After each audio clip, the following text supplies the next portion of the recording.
Это город, где каждый камень может оказаться буквой, где кладбище – это библиотека, где легенда становится частью жизни, а жизнь – частью книги.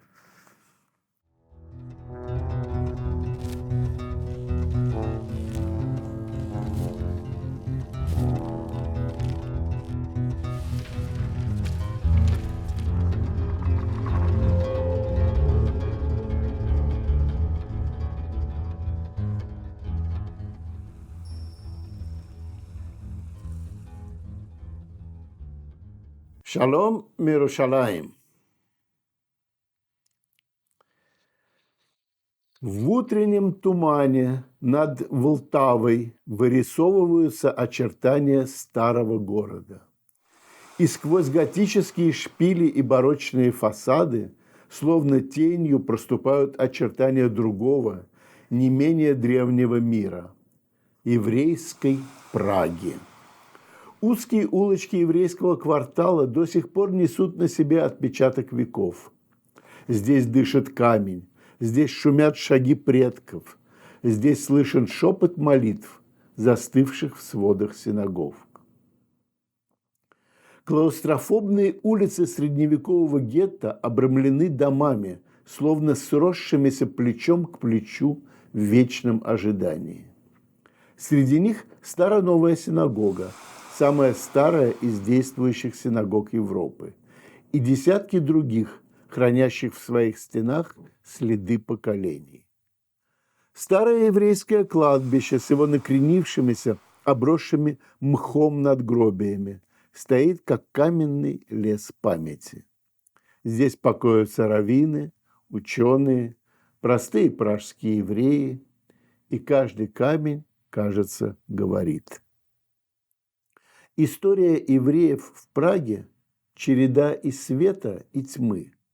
Тем не менее, к XV-XVI векам Прага становится одним из интеллектуальных и духовных центров ашкеназского еврейства. Ее еврейское население уступает лишь населению Салоник и составляет примерно 30%. Не случайно именно Прага стала колыбелью еврейского книгопечатания в Ашкеназе. В 1512 году здесь были напечатаны первые еврейские книги с подлинно европейским размахом. Это было логическое продолжение глубоких интеллектуальных традиций пражской еврейской общины, стремившейся передать знания, сохранить его в письменной форме и распространить среди всех поколений. Прага – это не только город с золотыми шпилями и мостами. Это город текста. И на иврите, и на латыни, и на чешском. Это город, где каждый камень может оказаться буквой, где кладбище – это библиотека, где легенда становится частью жизни, а жизнь – частью книги. Ну вот, прекрасный отрывок. Узнали ли вы автора? Не узнали. И я бы не узнал. Друзья мои, это моя первая попытка обратиться к искусственному интеллекту. Вы не поверите, но этот отрывок для нас с вами написал по моей просьбе чат GPT. А я его только немножко сократил. Итак, чат GPT говорит нам о том, что в 1512 году возникло книгопечатание в ашкеназских землях, и возникло оно именно в Праге. Но прежде чем мы будем об этом говорить подробно, я приглашаю вас вернуться в год 1475. Как вы помните, в 1475 году появились первые датированные еврейские книги в Италии. В Пьово-ди-Сако был напечатан свод Арбаат-Урим типично ашкеназским шрифтом. То есть это ашкеназское издание. А в другой части Италии, которая в тот момент находилась и под политическим, и под культурным влиянием Испании, в Реджио-де-Калабрия был напечатан комментарий Раши типичным сефардским письмом. Вот это два основных момента, с которых начинается, по крайней мере, датированная история еврейского книгопечатания. Однако есть еще один очень интересный факт, о котором я не говорил, что в этом же году, в 1475, появился и первый намек на еврейское книгопечатание в Германии. Это очень интересное издание такого автора, знаменитого философа, богослова, борца с иудаизмом Петра Черного или Петра Шварца.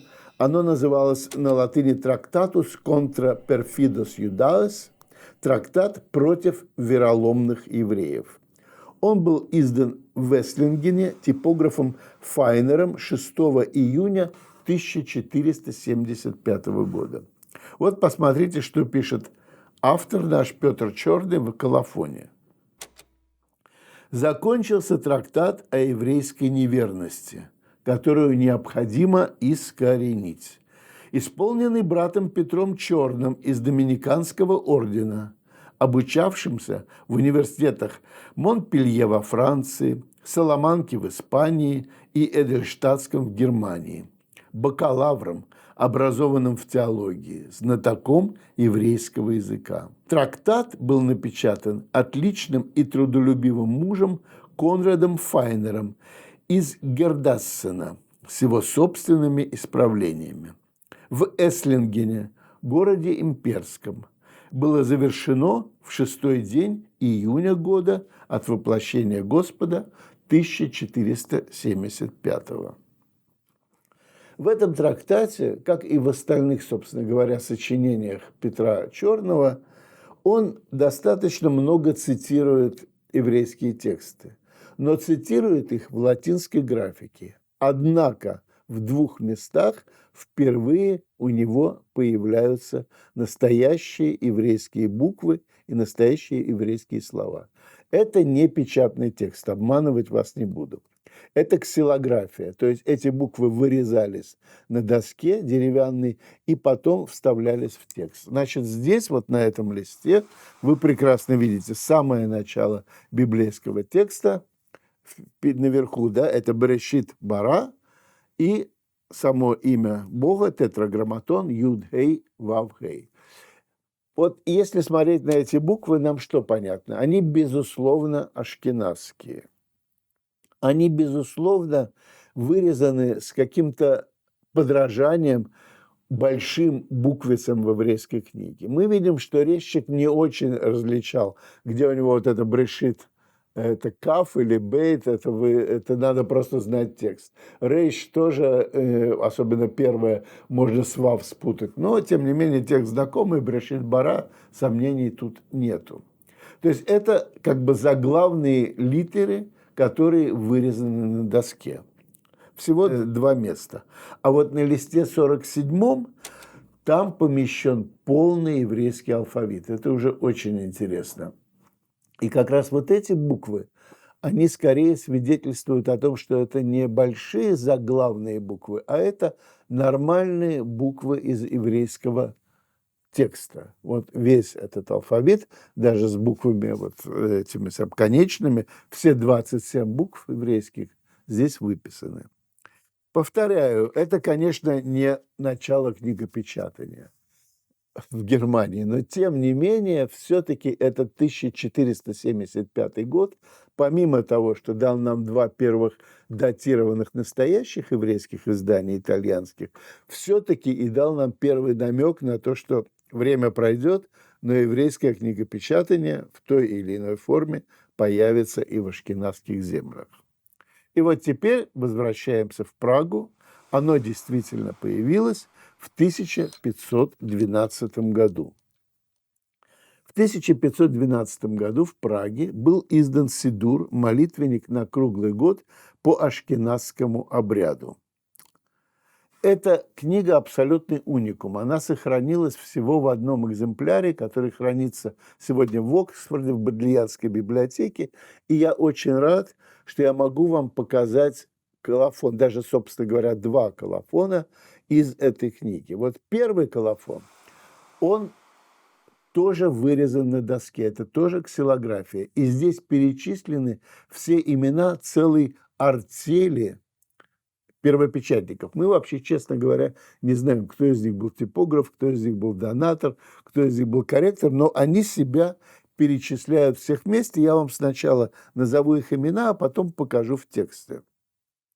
Имена: Исайя бен Ашер Халеви, Екутиэль бен Ицхак Дан, Мордехай бен Элиэзер, Меир бен Давид, Шемарья бен Давид, Шломо бен Шмуэль Халеви. Вот они. Теперь давайте посмотрим на этот лист. Значит, это ксилография. В самом центре Маген Давид. Внутри Маген Давида, видимо, имя основного печатника. Это Мордехай Софер Ми Праг. Да? Мордехай, естественно говоря, писец, или Софер, может быть, была фамилия, из Праги. Выше маленькими буквами на такой извилистой ленте его имя повторяется. Там написано Мордехай бен Рабби Элиэзер Шалит. Шалит – это аббревиатура, которая, опять же, повторяется в этом тексте. Она значит «Шейхьеле орах ямим тувим». То есть, чтобы пусть живет он долго и счастливо, примерно так. Дальше. Я вам не буду говорить, называть всех печатников, но вот давайте посмотрим в левом верхнем углу такая полулань с поднятыми передними ногами и надпись, которая так куртуазно написана: Екутиэль бен Рабби Ицхак Дан Заль. Заль, опять же, аббревиатура Зихроно Ливраха. В средней левой части вот тоже большая надпись Меир бен Рабби Давид Шалит, та же аббревиатура, Котев Тефилин, то есть переписчик святых текстов, переписчик филактерий. Ми Праг, Михтам ле Давид. Это тоже очень интересно. Михтам ле Давид – это, собственно говоря, начало 16-го псалма. Сами эти слова ничего нам сказать не могут. Но если мы откроем 16-й псалом, в Ветхом Завете это 15-й, и прочтем первый стих, то звучит он так: «Шомрени эль кихасити вах, храни меня, Господь, ибо я на тебя уповаю». В нижнем углу у нас появляется Шмарья бен Рабби Давид Шалит. Вот еще посмотрите, в левой нижней части над кувшином тоже на таком, как бы, то ли это, я не знаю, ну, наверное, скажем, на ленте, да, вот имя Шломо бен Рабби Шмуэль Халеви Заль. Да? Вот вам представление об именах печатников, которые вплетены в такую ксилографию, отпечатанную, вырезанную на дереве и в очень сложно скомбинированную, такой серьезный лист. А вот второй колофон, он как раз не содержит имен печатников, но это тоже очень интересный текст, который говорит вообще-то о высокой культуре вот этих артельщиков, если их можно так назвать. Во-первых, он рифмованный. Во-вторых, в нем очень много отсылок к библейским цитатам или полуцитатам. И он красиво написанный. И весь мы его читать не будем, но тем не менее, вот первая строка, например, да, «Ветишлам зот млаха аводат хакодеш». И было завершено это ремесло, святая работа. А вторая строчка указывает на то, что как раз эта печать завершилась в вечер праздника Хануки. Третья строчка указывает на то, что на город Прага, да, тоже очень красиво, Кегелак Душа, здесь Прага в великолепной общине, которая краса и диадема всех земель. Шехит цви лехоль хаарацот ваатара.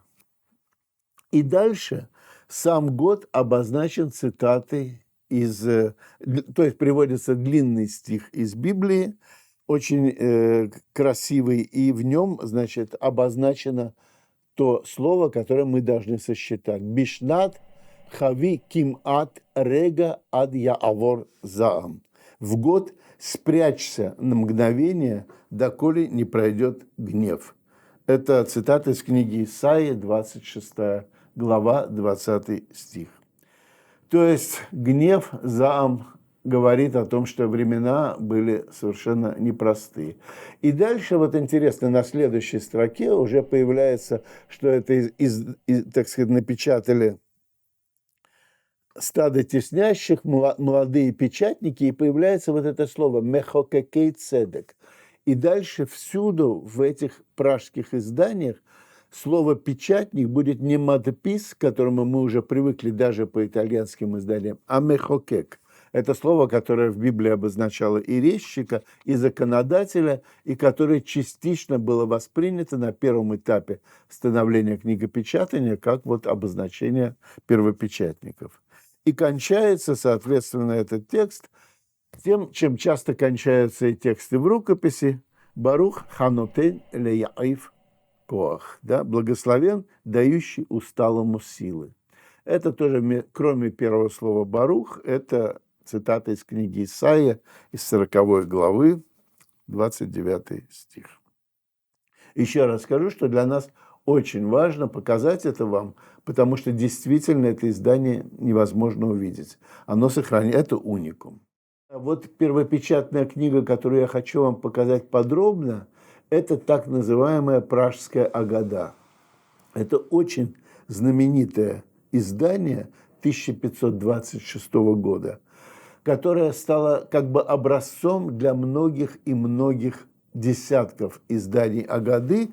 И я уверен, что даже в Википедии, например, можно прочесть про эту Пражскую Агаду отдельную статью. Я не проверял, но практически уверен, что она есть. Вот мы начнем с самого конца.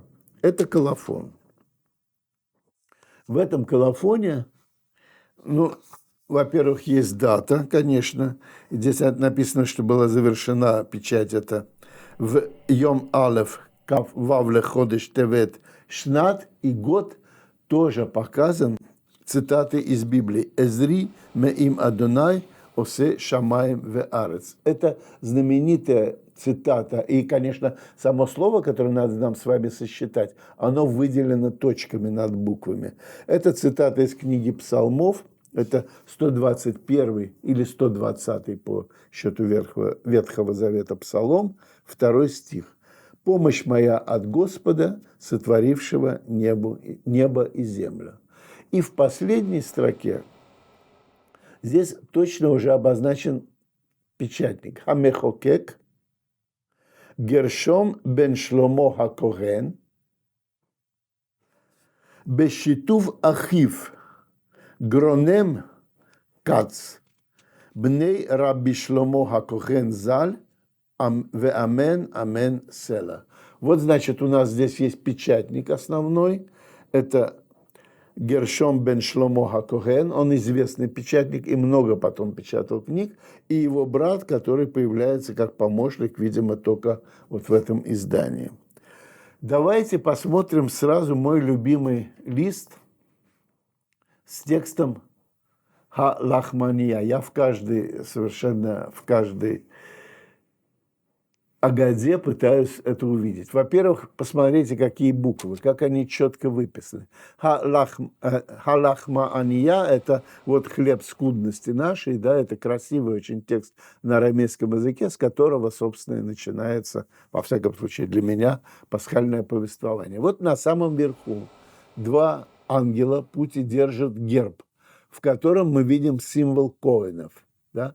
Это две руки, каждая из которых показывает, можно их, так сказать, прочесть как букву Шин, Шаддай.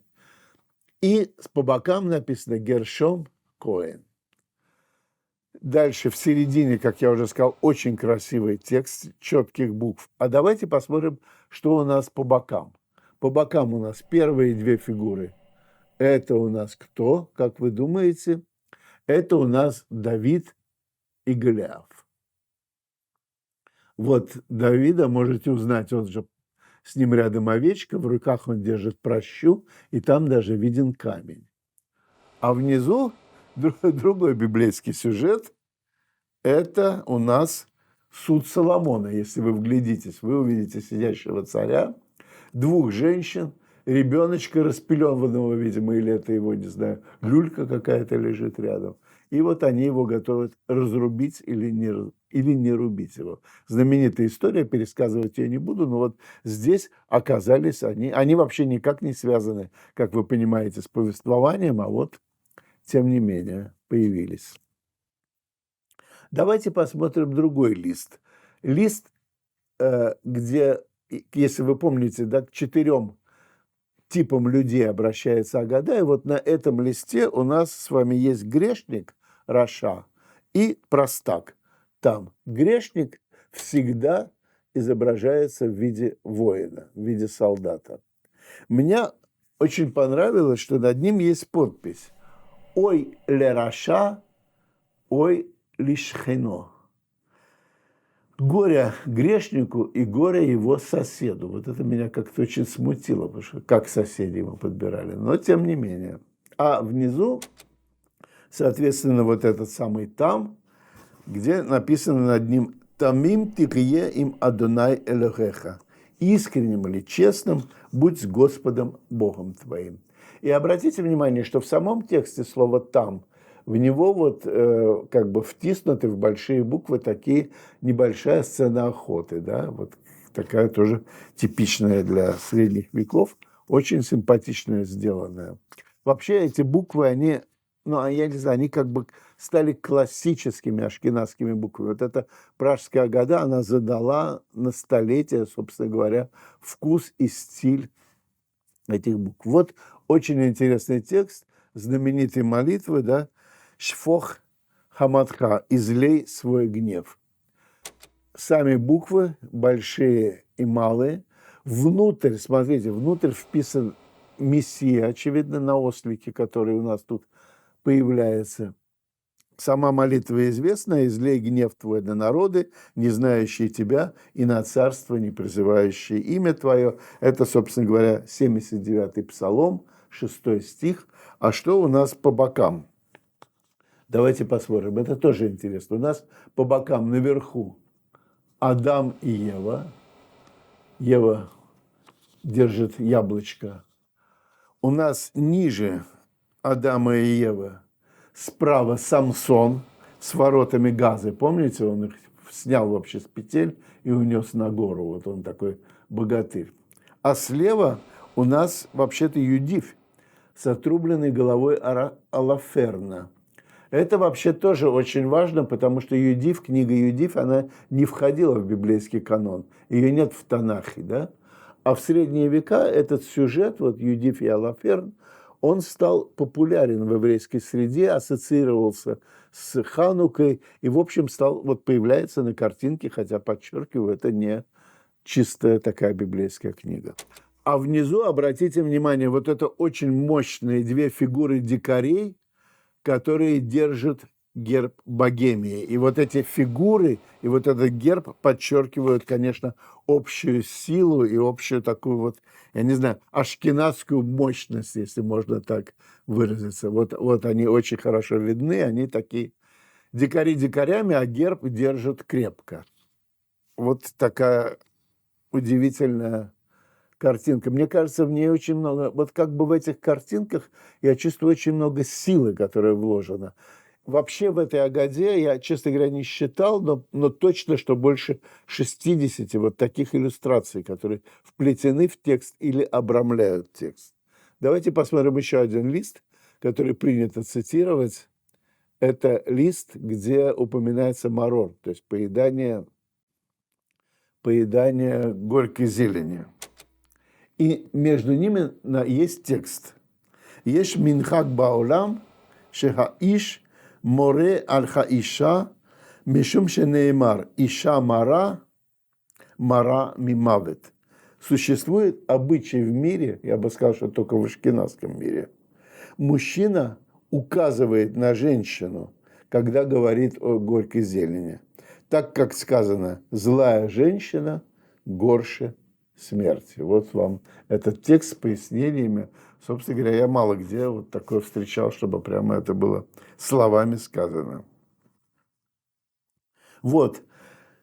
Листов таких можно смотреть. Вообще эта Агада выложена в сети, ее можно найти и пролистать, она действительно вся чудесная, даже очень сложно что-либо выбрать из того, чтобы показать. Но последнее издание из вот этих вот пражских, которое мы сегодня посмотрим, это издание книги, которая называлась «Торат Хаола», Сефер Торат Хаола, «Учение о жертве всесожжения». Это уже позднее издание, это сочинение такого Моше бен Исраэля Иссерлиса. Это позднее издание 1570 года, и вообще это такой философско-талмудический комментарий к наставнику колеблющихся Маймонида, и очень интересная и сложная книга. Для нас она интересна другим. Во-первых, у нас здесь есть само имя справа и слева, да, Мордехай, имя печатника. Смотрите, Мордехай Коген Юд Цади, да? И самое для нас важное здесь – это то, что внизу впервые в истории еврейского книгопечатания появляется портрет печатника. Портрет вот этого самого Мордехая. По-моему, очень симпатичный дяденька. И вот, посмотрите, это первое появление портрета.